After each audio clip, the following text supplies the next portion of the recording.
Dust rose slowly over the dry fields of Calder's Reach, curling around the broken fence posts like smoke from a fire that had long gone out. Daniel Reyes was on his knees, elbow deep in mud, trying to fix a water pump that had chosen the worst possible day to break.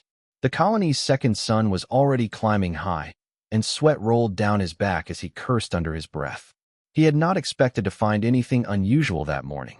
He certainly had not expected to find a dragon. It was small, no bigger than a house cat, lying in a shallow ditch near the fence line. Its scales were a dull green, dusty and scraped, and one of its wings was bent at an odd angle. At first, Daniel thought it was dead. Then it opened one eye and let out a weak, rattling hiss that sounded more like a plea than a threat. Daniel froze.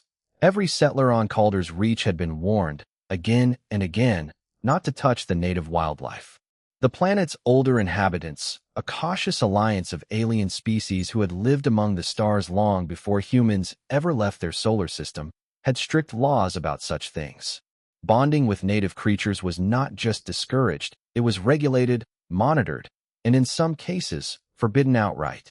But the creature in front of him was shaking, its ribs rising and falling too fast, and Daniel had never been very good at following rules when something was suffering right in front of him.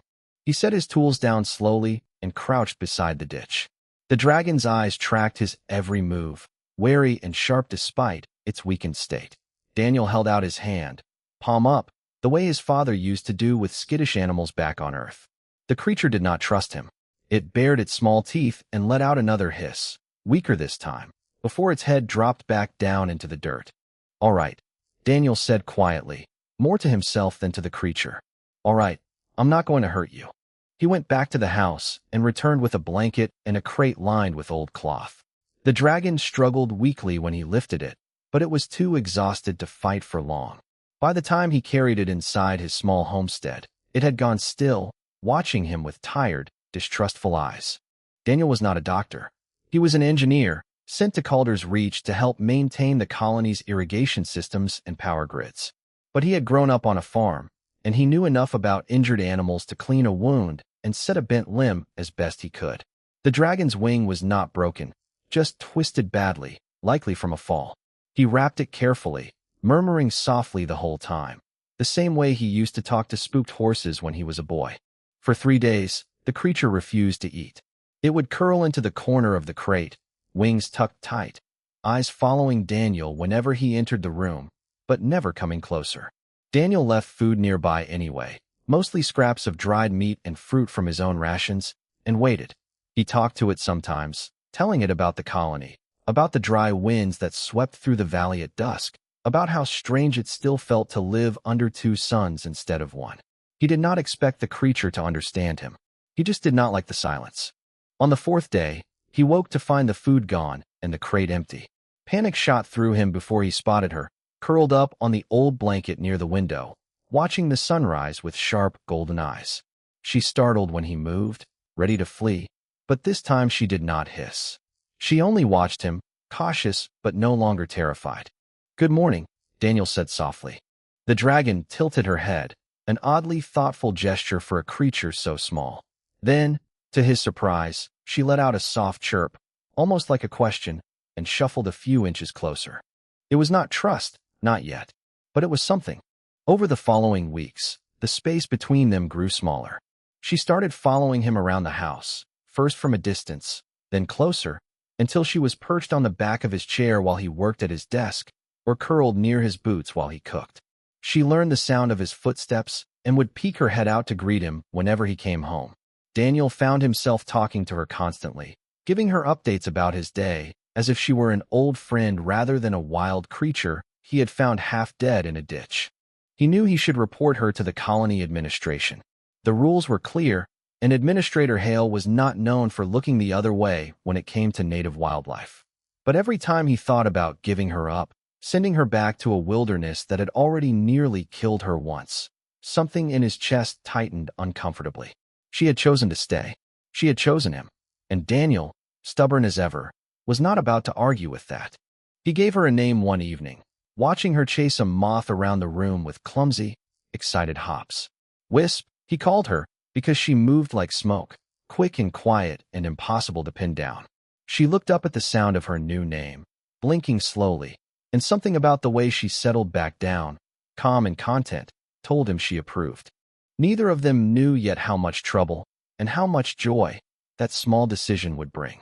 But as the twin suns set over Calder's Reach that night, painting the sky in shades of orange and violet, Daniel Reyes sat on his porch with a small dragon curled against his side, and for the first time since arriving on this strange, dusty world, he did not feel quite so alone. Rain rarely fell on Calder's Reach, but when it did, it came all at once, turning the dry fields into rivers of mud within hours. Daniel spent the morning moving supply crates into the storage shed before the storm hit, grumbling the whole time about leaky roofs and colony budgets that never seemed to stretch far enough. Wisp trailed behind him, hopping over puddles that had already begun to form, her golden eyes following every crate as if she expected treasure to spill out of one. She was not entirely wrong. Daniel had been assigned to sort through old shipment containers that had arrived with the very first wave of settlers, years before he had come to Calder's Reach. Most of it was junk, broken tools, spare parts long since replaced, faded photographs that no one had claimed. But one crate near the bottom of the pile was different.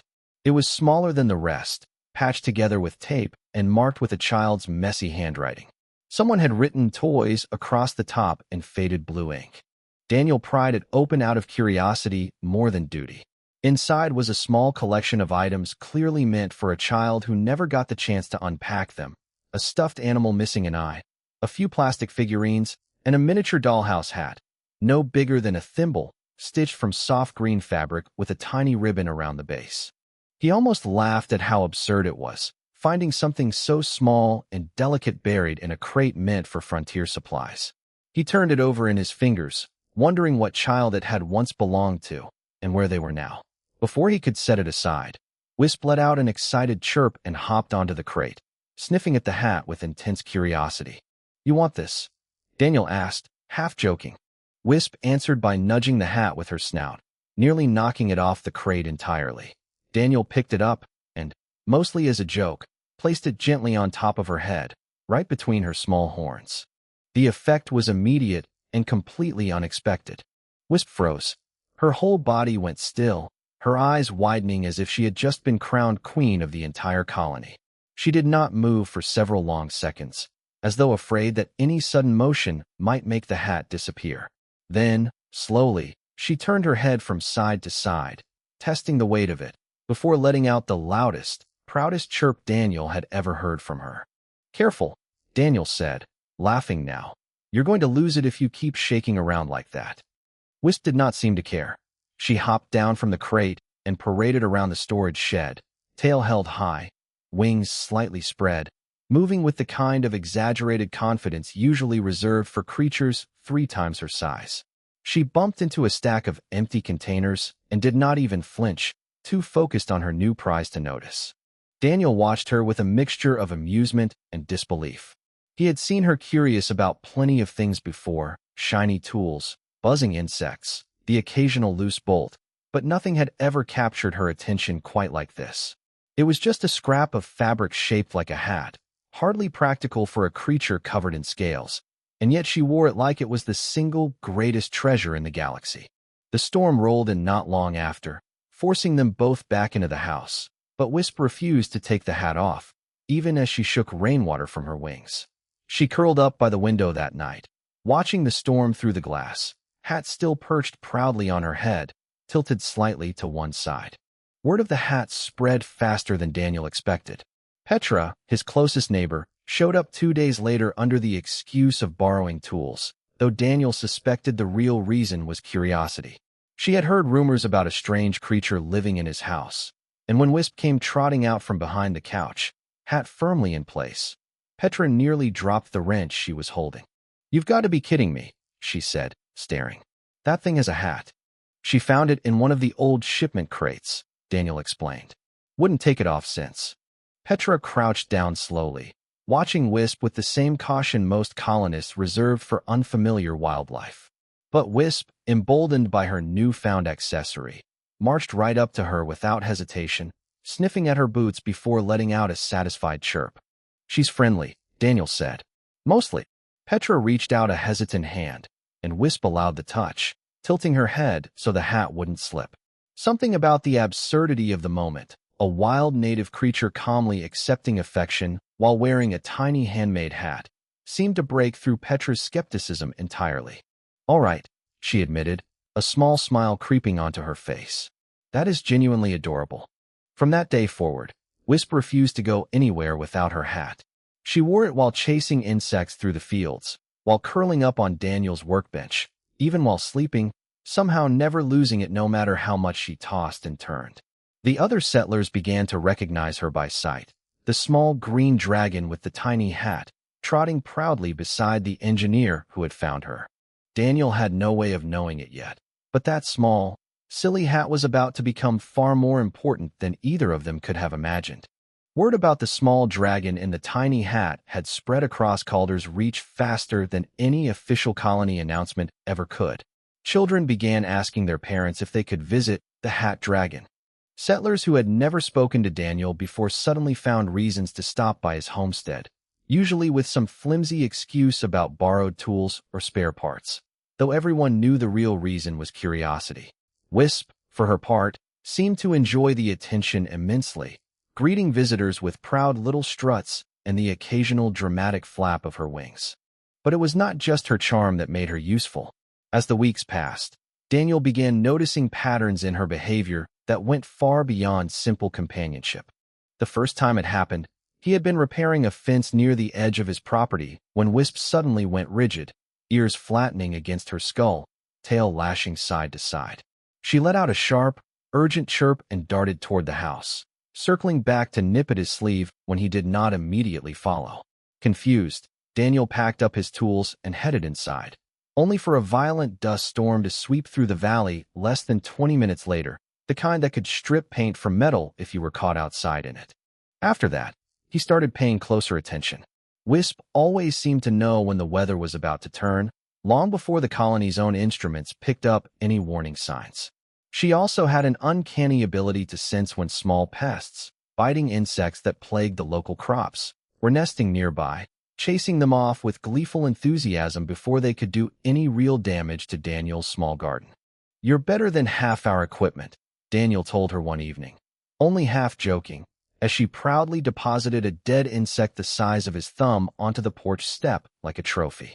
Petra, who had become a regular visitor by that point, was equally impressed, though she voiced her observations far more bluntly.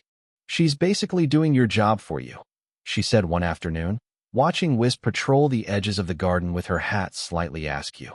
"You should put her on the payroll." "She works for hugs and dried meat," Daniel replied. "Cheaper than payroll." Petra laughed, but there was something thoughtful in her expression as she watched the small dragon work. She had been skeptical at first, wary of any bond between humans and native wildlife, especially given how strict the colony's alien neighbors were about such things. But watching Wisp now, fiercely protective of her small patch of the world, hat bouncing with every determined step, it was hard to see her as anything other than family. Not everyone shared that view. Counselor Orvin, a representative of one of the older alien species overseeing relations on Calder's Reach, had grown increasingly concerned by the reports reaching his office. His people were methodical by nature, cautious in a way that came from centuries of careful diplomacy and even more careful laws. Bonding with native species was heavily regulated among his kind, requiring formal registration, health assessments, and behavioral monitoring, precautions built from long experience with species who had once disrupted entire ecosystems through careless affection. The idea of an unregistered human forming an emotional bond with a native creature, one now roaming freely around the colony without any oversight, was exactly the kind of reckless behavior his people had come to expect from humans. It was not that Orvin disliked humans personally. It was that their species had a troubling habit of acting first and asking questions later, often with consequences that took decades to fully understand. He raised the issue during a routine council meeting, his voice carrying the practiced calm of someone used to being taken seriously. "The human engineer, Daniel Reyes, has formed an unauthorized bond with a native juvenile dragon," Orvin stated, pulling up records on the projection screen. "No registration. No assessment. The creature has been observed accompanying him across multiple colony sectors, unsupervised. Administrator Hale, seated across from him, rubbed her temple with visible exhaustion. She had dealt with enough council concerns over the years to recognize when one was about to become a genuine problem. "It's a dragon in a hat, Orvin," she said. "Not a security threat." "Precedent matters," Orvin replied evenly. "If left unaddressed, others may follow this example without proper precautions. Native species deserve protection from impulsive human attachment." Hale sighed, glancing at the image on the screen, a small green creature trotting happily beside Daniel Reyes, tiny hat perched proudly on her head. It was, admittedly, a difficult image to argue with on emotional grounds. But she also knew Orvin's people did not make requests lightly. "Fine," she said eventually. "Bring them both in. Let's clear this up properly." News of the summons reached Daniel 2 days later, delivered by an unusually apologetic colony messenger who seemed almost as nervous about the situation as Daniel himself. He read the formal notice twice, feeling his stomach tighten with each word. Unauthorized bonding. Council review. Possible separation pending assessment. Wisp, sensing his tension immediately, hopped onto his lap and pressed her small head against his chest, hat tilting sideways from the movement. She had no idea what the letter said, no understanding of council procedures or diplomatic precedent. All she knew was that her human was upset, and that was more than enough reason for her to stay close. Daniel wrapped an arm around her gently, staring out the window at the darkening sky. "Guess we're going to have to convince them," he murmured. Wisp chirped in response, confident and unbothered, as if the matter were already settled. Daniel almost smiled. Whatever happened tomorrow, one thing was clear. Wisp had no intention of being left behind, hat or no hat. The council chamber was not built with humans in mind. The ceilings stretched impossibly high, designed for species far taller than any settler on Calder's Reach, and the air carried a faint metallic scent that came from ventilation systems tuned for atmospheres slightly different from Earth's own. Daniel had been inside the building only once before, during his initial colony orientation, and he had forgotten just how small it made him feel. He had not planned on bringing Wisp. He had tried, in fact, to leave her at home that morning, setting out extra food and shutting the door firmly behind him. But by the time he reached the edge of his property, a familiar chirping sound reached his ears, and he turned to find her hopping determinately along the fence line, hat slightly crooked from the effort of catching up. "You're supposed to stay home," Daniel said, crouching down to meet her eyes. Wisp responded by climbing straight into his arms, curling against his chest with the stubborn confidence of a creature who had already decided the conversation was over. Daniel sighed, glancing back toward the house, then toward the distant council building. He could try to take her back, but he doubted it would work any better than his first attempt. "Fine," he muttered, "but behave yourself." Wisp chirped happily, entirely unbothered by the warning. The council chamber fell into an unusual hush when Daniel walked in. Wisp perched proudly on his shoulder, hat firmly in place despite the long walk. Several council members exchanged glances, their expressions difficult to read beneath features shaped by evolutionary paths entirely different from humanity's own. Counselor Orvin sat at the center of the raised platform, his posture rigid and formal, eyes narrowing slightly as he took in the sight before him. "Mr. Reyes," Orvin began, his voice carrying easily through the chamber's acoustics. "You were asked to attend this hearing alone." "She wouldn't stay home," Daniel replied honestly. "Believe me, I tried." A few of the council members shifted, and Daniel could have sworn he heard something like amusement ripple through the room, though it was difficult to tell with species whose expressions did not always translate neatly into human emotion. Orvin, however, remained unmoved. "This is precisely the concern we intend to address today," he said. "A juvenile native species, unregistered, exhibiting behavior indicative of strong emotional attachment, accompanying a human without formal oversight or containment protocols." "She's not dangerous," Daniel said. "She helps around the homestead, warns me about storms, keeps pests away from the crops." "That may be true," Orvin replied evenly, "but attachment of this nature carries risk, both to the creature and to the precedent it sets. Native species bonded improperly to humans have, in other colonies, exhibited behavioral regression, territorial aggression, and in extreme cases, inability to survive without human presence. Daniel opened his mouth to argue, but before he could speak, Wisp made her move. She hopped down from his shoulder, landing on the polished floor of the chamber with a soft thud, and without a hint of hesitation, marched directly toward the raised platform where the council sat. Several members leaned forward, watching with a mixture of curiosity and mild alarm as the small dragon approached, hat bobbing with every determined step. Orvin's expression, usually unreadable, flickered with something close to surprise. Wisp stopped directly in front of the platform, tilted her head up toward the towering council members, and let out a single, clear chirp, not aggressive, not fearful, simply confident, as though she had every right to be standing there and expected them to understand as much. The chamber fell silent. "She's not exhibiting fear responses," one of the other council members observed quietly, leaning toward Orvin. "Nor aggression. This is unusual for a native juvenile in an unfamiliar environment." Orvin studied the small creature for a long moment, his earlier certainty visibly wavering. Native dragons of this species were known for their caution, typically avoiding unfamiliar structures and large gatherings entirely. Yet here she stood, unbothered by the size of the chamber or the alien nature of its occupants, her only apparent concern being the human standing several feet behind her. "Approach," Orvin said finally, curiosity overtaking protocol.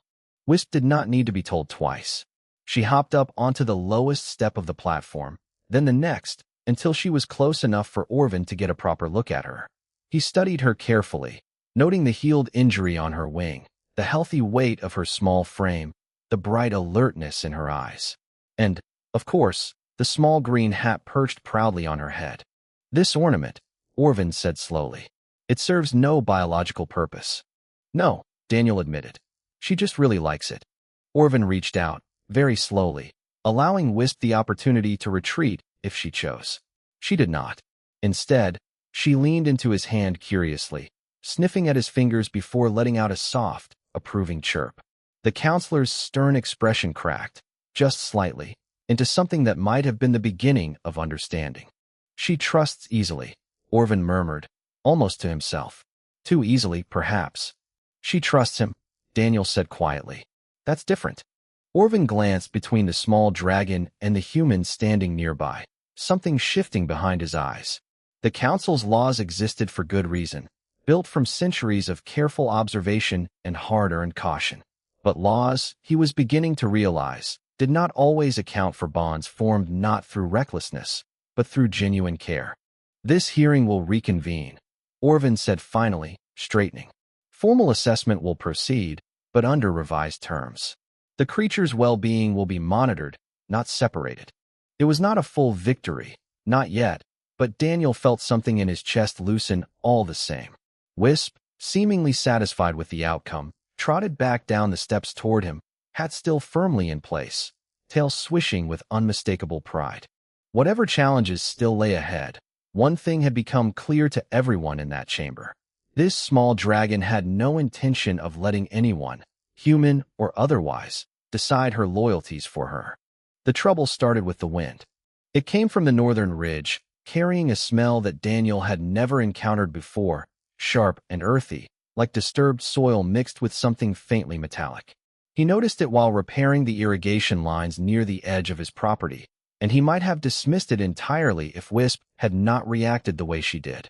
She went utterly still, every muscle in her small body tensing, hat forgotten for the first time since she had found it. Her eyes locked onto the ridge in the distance, pupils narrowing to thin slits, and a low growl rumbled from somewhere deep in her chest, a sound Daniel had never heard her make before. "What is it, girl?" he asked, crouching beside her. Wisp did not answer, not that she could have any way, but her growl deepened, and she began backing toward the house, nudging at his leg insistently, urging him to follow. Daniel had learned by now to trust her instincts completely. He gathered his tools quickly and followed her inside, locking the door behind them out of habit more than any real belief it would help against whatever was coming. The colony's alert system activated less than an hour later, sirens wailing across the settlement as Administrator Hale's voice crackled over every available comm channel. A large predator, native to the northern territories, had been sighted moving toward the colony's outer boundary, its migration route disrupted by recent construction on the colony's expanding perimeter. It was a species rarely seen this far south, and rarer still to approach settled areas, but disrupted ecosystems had a way of forcing desperate creatures into unfamiliar territory. Daniel had seen images of the creature during colony orientation, a massive, four-legged predator with thick armored hide and claws capable of tearing through reinforced metal fencing. It was not something a settler was meant to face alone, and certainly not something a small dragon, however brave, stood any real chance against. "We need to get to the shelter," Daniel said, scooping Wisp into his arms despite her protests. She squirmed against him, chirping urgently, eyes fixed on the direction of the ridge. Daniel understood the instinct to run, to protect, but he also understood that running blindly toward danger would help no one. "I know," he said softer now. "I know you want to help, but we need a plan first." The colony's shelter was already crowded by the time they arrived. Settlers huddled together, while Administrator Hale coordinated with the small security team stationed on Calder's Reach.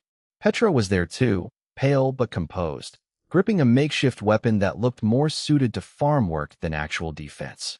"They're saying it's heading straight for the eastern fields," Petra said as Daniel approached. "That's near your place." Wisp, still cradled in his arms, let out an urgent chirp, wriggling with renewed determination. Daniel looked down at her, torn between the instinct to keep her safe and the growing realization that she might understand this threat better than any of them. "You know where it's going, don't you?" he said slowly. Wisp chirped again, sharper this time, nodding her small head in a gesture that felt unmistakably deliberate. Against every rational argument in his head, Daniel made a decision. He set Wisp down carefully, watching as she immediately darted toward the shelter entrance, pausing only to glance back at him, waiting. "Daniel, what are you doing?" Petra asked, alarmed. "She knows something we don't," Daniel said, grabbing a flashlight and a length of reinforced cable from a nearby supply shelf. "I trust her." Hale tried to stop him, insisting it was reckless, that native predators were unpredictable and dangerous, that no engineer with a flashlight stood a chance against a creature built to survive Calder's Reach's harshest terrain. But Daniel was already moving, following Wisp out into the darkening evening, her small form weaving quickly through the colony's outer paths. They reached the eastern fields just as the predator emerged from the tree line, a massive shape silhouetted against the fading light, its armored hide catching what little sun remained. It was larger than Daniel had imagined, moving with a strange, disoriented energy, clearly agitated by the unfamiliar structures surrounding its disrupted migration path. Wisp did not hesitate. She darted forward, small and fast, drawing the predator's attention with sharp, insistent chirps, weaving between its legs before it could fully register her presence. Daniel's heart pounded as he watched her dance dangerously close to claws that could end her in a single swipe. But she moved with a precision born of instinct, guiding the disoriented creature away from the fields and toward the open plains beyond the colony's boundary. Daniel followed at a careful distance, flashlight raised, shouting and waving to help redirect the predator's attention whenever it wavered. It was chaotic, terrifying, and entirely unplanned, but slowly, painstakingly, the massive creature began moving away from the settlement, drawn by Wisp's persistent, fearless herding back toward the open wilderness where it belonged. By the time the predator finally disappeared over the ridge, vanishing back into unfamiliar but ultimately safer territory, Daniel's legs were shaking from adrenaline. Wisp trotted back toward him, breathless but triumphant, hat somehow still clinging stubbornly to her head despite the chaos. "You crazy, wonderful creature," Daniel said, dropping to his knees and pulling her into his arms. Wisp chirped happily, nuzzling against him, utterly unbothered by how close disaster had come. Around them, colonists began emerging cautiously from the shelter, murmurs of disbelief spreading as word of what had happened made its way through the crowd. Even Counselor Orvin, who had rushed to the scene upon hearing the alert, stood watching the small dragon with an expression that had shifted entirely from suspicion to something resembling genuine respect. Whatever doubts had lingered about the bond between human and native creature, they had just been answered in the most undeniable way possible. 3 weeks after the incident at the Eastern Fields, the council chamber felt different. The same towering ceilings stretched overhead. The same faint metallic scent lingered in the recycled air, but the tension that had once filled the room seemed to have quietly dissolved, replaced by something closer to curiosity, and in some cases, open admiration. Daniel stood before the council once more, though this time he had not needed to argue his way past a guard or insist on bringing Wisp along.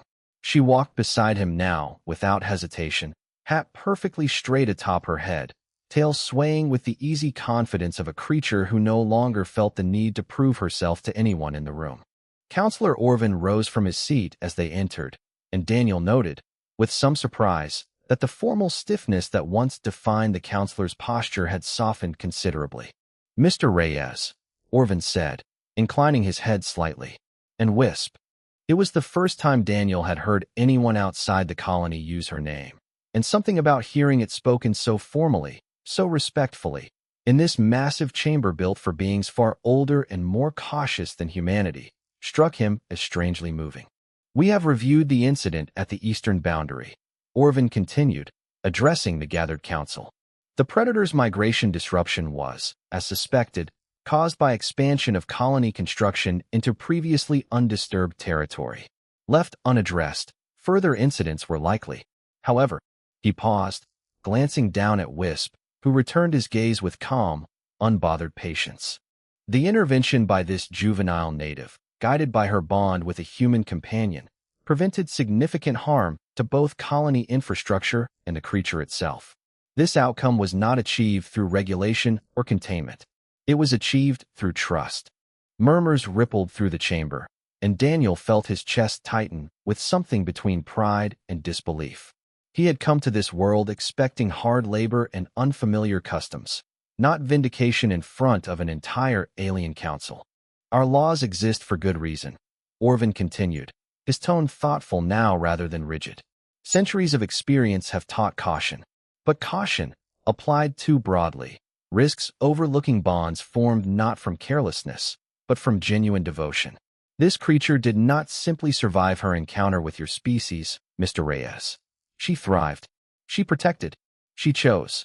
It is the recommendation of this council that Wisp be formally recognized as your bonded companion, free from further restriction, provided her well-being continues to be monitored as a precaution, not a punishment."